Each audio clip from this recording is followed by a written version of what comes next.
De la même façon qu'il y a un déséquilibre entre les accusations féminines portées contre les hommes et les accusations masculines portées contre les femmes qui ne sont pas entendues, de la même façon, il y a un déséquilibre entre le temps où il faut faire appel au suffrage universel, d'une manière ou d'une autre, par référendum, pour les élections au président public, etc., et un temps où il faut éviter cela, et il faut mener des réformes sans avoir besoin de cette validation populaire, quitte ensuite à corriger le tir, mais pendant 7 ans, on peut avoir le temps de construire quelque chose, et puis après on corrige le tir dans un sens ou dans un autre.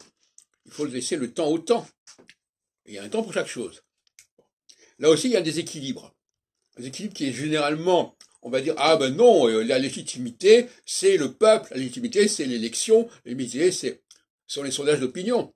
Donc, voyez-vous, la légitimité est uniquement d'un certain côté.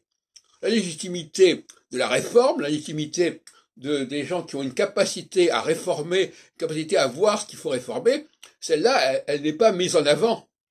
Hein, et ça, vous voyez, il y a un déséquilibre. On vit dans une société qui est déséquilibrée. Il y a un déséquilibre au profit des femmes par rapport aux hommes en ce qui concerne le surmoi, c'est-à-dire les condamnations, les choses qui ne sont pas acceptables.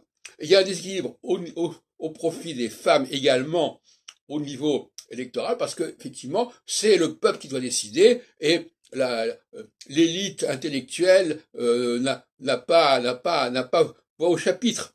Voyez-vous, voilà, donc c'est une société complètement déséquilibrée. Alors, dans certains pays, l'équilibre est plus fort que dans d'autres pays, et la France est un pays qui est mal parti de ce côté-là, et qui fonctionne mal.